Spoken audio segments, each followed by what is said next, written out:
Any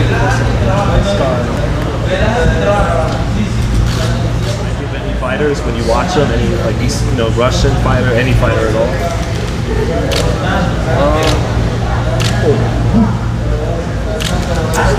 Star one? Pops up in the back of my head actually. I think he's got a bit of the better breed of dog in him, you know? You know, that type of mentality. I think they got similar backgrounds, right? Yeah. Chechen. Tim, is it your first time fighting a Russian in the pros? Yeah. Yeah? How do you feel about dealing with that style for the first time? Something new you just gotta adapt to, you know? Never been in with something like that, so. The Soviet style is hard to beat, but you know what? I've been brought up with it my whole life. There you go. You know? Hybrid, call me hybrid.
When he was training for the Olympics, they used to do some real old school stuff, running in mountains and altitude type stuff. So, Tim, if you wanted to stand right here, we'll just do the scrum right here. yeah. Did you have to level up to get that training? Was he like, okay, now you're ready. Now I'll show you the methods that I did too. Like, did he wait till you got to a certain level to show you some of his secrets, kind of thing? Or? I don't know. I think he sort of just left me alone, and I'd probably say, yeah, you know what? Time for it now. Let's see how tough this guy really is. You know. What did you find the hardest out of some of the training methods that you're like, oh my god, I don't know if I can do this one? In Thailand, the heat is crazy, and the humidity's so you're sweating non-stop, liters and liters. So for me, it was like 1 hour non-stop work on the bag, followed by combinations and stuff like that. More of a mental thing. It was like a marathon. Your legs start cramping up, your shoulders, and he wasn't letting you breathe. So I think that was the toughest. You know, I came out of it, my cheeks were drawn out, and yeah, I definitely felt it. I think you got some satisfaction. For me, it was an accomplishment. I was like, I did it, you know? This guy didn't break me, so it was good. You know, let me get my Mark Kriegel on for a second. Did it like do anything for you guys as father and son, like even just outside of boxing and doing that? You know what? Sometimes a flame needs to be, a candle needs a flame, a fire needs a flame. And I think that was the little ignition between both of us. And a little flame can cause a big fire. And that was the little flame that just got ignited. Was any of that had to do with the Fundora fight? Like he's like, hey, you know, let's train. I want to show you some things. So no, more came from me because there's not many people in this, I guess, at the very, very top of the sport, especially coming from Australia to America, that I could really lean on and rely on and talk to, you know, coming off a loss. It was like, all right, no one's in this position besides myself. The only one that's felt it was my dad, so it was like a little reunion, little talk, and just to talk over it and like think about how serious this not really is, you know. Do you ever exchange glances with each other as family and think, damn, I never imagined being here in this place at this time now as father and son and as father? Yeah, it's pretty crazy to even think that, you know, like there isn't many father and son duos that have accomplished big things. So for me to do that and to keep pushing it and to be remembered as probably one of the greatest boxing families ever lived, that's my ultimate goal. It's not just you, it's your brothers as well. He's an animal as well. What made you call your father and say, hey dad, can you train me, or what can I do, or what was that initial, because I think you were in Hawaii on holiday after the Fundora fight, and then I see you in Thailand with your dad. Yeah. What happened in between that? It was like, where do you go from here, this type moment, and who can you call that's actually felt what I felt before, and that's what it was. It was unbelievable. Since that training session, has he played more of an active role, like talking to you, or was it just like a one-off thing? No, we stayed in contact. Okay. Yeah, we stayed in contact. You know, he's coming for the fight. Okay. And it's the first time he's come since my professional debut, and 8 years in the making. So it would be good to see him. It would be good to have him there. You know, like there's not many people that have walked my shoes, and he's the example. So in 8 years, he has not seen you in the flesh, in the ring. What kept him away all that time? Question. When you see him, you gotta ask him. It's old school Soviet parenting techniques. Could be. Yeah, could be. I don't know. I just kept it alone. I'm like, hey, you want to come? He won't be in the corner with you, or he'll just be spectating. He'll be. I don't know. He won't be a cutman. No. I'm not gonna rely on my dad for cutman. I don't think anybody wants that job right now. Speaking of that, the scar looks good. You're coming to Very good. Vegas. Let's see it. Vengeance. Big See it? vengeance. That was such, an unusual situation. What, if anything, good came out of that? What was it? A memory that's gonna be lived on for years and years. You know, that's what it's all about. At the end of the day, who cares? You lost, whatever. You put on a show. You showed respect to how it is, and you showed your true self. That's what it's all about. Teach you anything about resilience, your own resilience in that moment? I realized I was ready to die, no matter what. And when you're ready to die, you're a hard man to beat. You know, with you touched on it earlier about Bakhram Murtazaliev, the Soviet style, and that's the style your father was brought up in. So is there anything there like that you feel like, you know, because of that, because you come from that lineage a little bit, now this is your first time on the championship level fighting a guy who comes from that school. Like, how do you digest all of it? Yeah, it's a bit strange, you know, because you watch these styles, you're taught your whole life, and you finally get to face it. You know, you don't know what to expect. You know what to expect. You've been taught your whole life, but you actually don't know what to expect. There's not many styles that you can sort of, that Russian style, Soviet style, you don't really see it as much in Australia and in America. You know, so yeah, I'm looking forward to it. Well, one thing about you and your dad's style, you guys do the pull counter a lot. And he did it, like now it's popular, but he was doing it in the 90s and stuff. And where does that come from? Because that's not really the Soviet style. Soviet style is more the feint with the lead hands and Civil.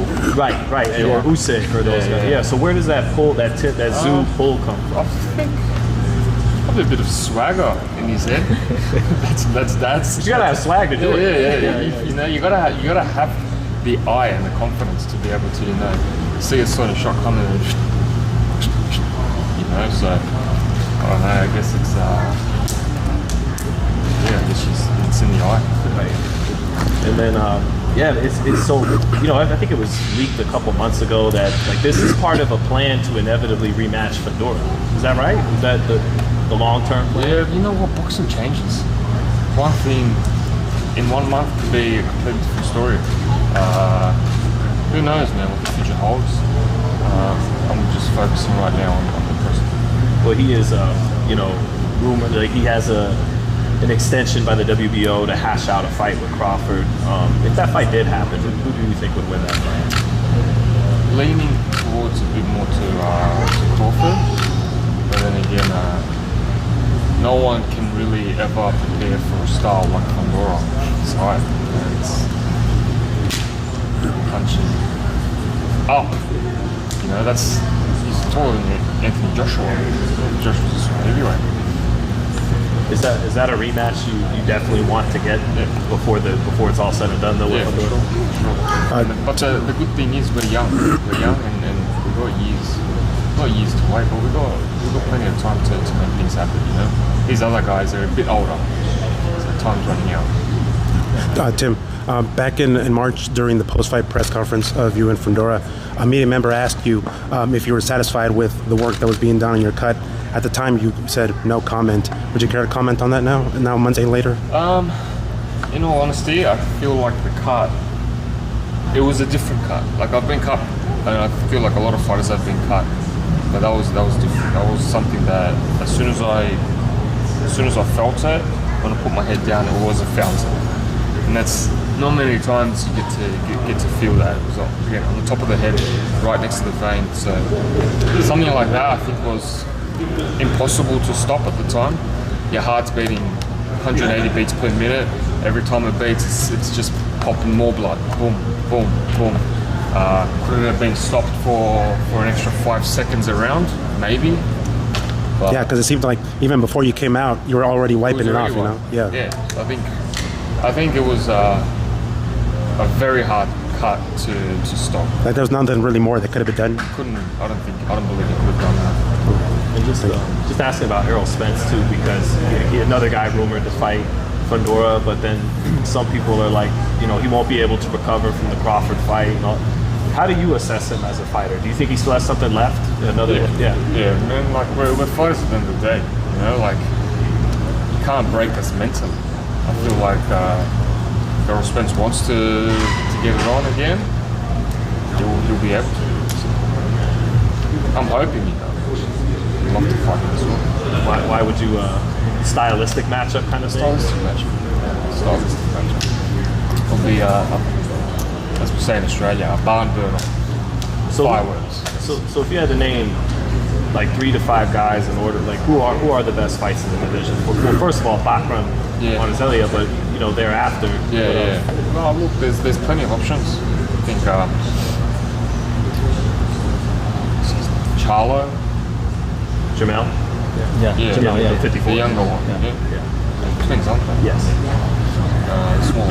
He's a minute and a half younger. Yeah, right. You can tell. Who else is there? There's Errol Spence, Fundora, Erickson Lubin. There's plenty of names. You're naming a lot of PBC guys. Is there, it was publicized, Turkey Al-Sheikh clapped at you or whatever, but it's you, Gervonta Davis, and Canelo. And Gervonta, he said something interesting. He's like, guys like me and Canelo, we kind of don't have to kiss the ring because we can sell. Gervonta sells here, Canelo sells here, and in Mexico you sell in Australia. Is there truth to that a little bit too? Or? Yeah, to a certain extent, yeah, there is. We don't have to, sell our soul, as they say, for money. Quite the way to put it. Yeah. And fighting in Saudi Arabia, in a way, takes you away from your fans. To develop a base of boxing fans, they need to be there to see it, and they're hooked forever. Yeah. That's going to be a problem. Yeah, look, I'd love to fight Saudi Arabia. I think it's an emerging country, first of all. But for me, as a young kid, and as a boxing lover, America's where it's at. And I grew up watching big fights, and for me, it was always a dream of mine to be fighting here, to be fighting out of here, and to be experiencing it all. And that for me is number one. And now you're in Las Vegas. You're an Australian in Las Vegas. How have you acclimated just from a lifestyle aspect? What do you do on your days off? How do you like living? Yeah, it's a bit different.